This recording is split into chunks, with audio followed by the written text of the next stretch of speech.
I'm Keegan and I've been in training for 4 years now, since 2019. So the quality of training I get at TEC is that it gives me real life situations and I get to learn how to overcome the problems and become a better tradesperson by the end of it.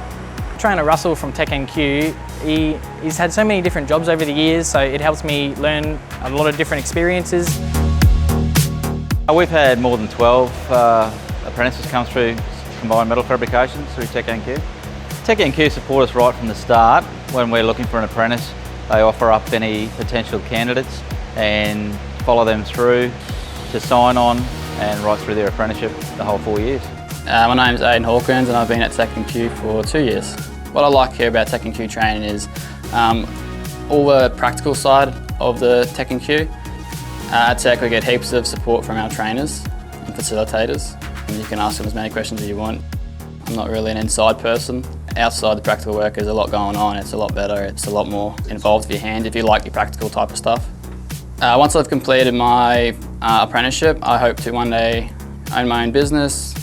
I would recommend TEC-NQ to everyone as it's got the best facilities, best teachers. Obviously they've been in the trade for a long time, they know what's happening, they know what's going on. So one of the great things about being a trainer at TEC-NQ is being able to pass on the knowledge and experience that I've gained in the industry over that 16 years to the next generation, and seeing them turn from those that are young and inexperienced into real tradesmen, and looking at the effect that I've had and the part that I've had to play in that journey.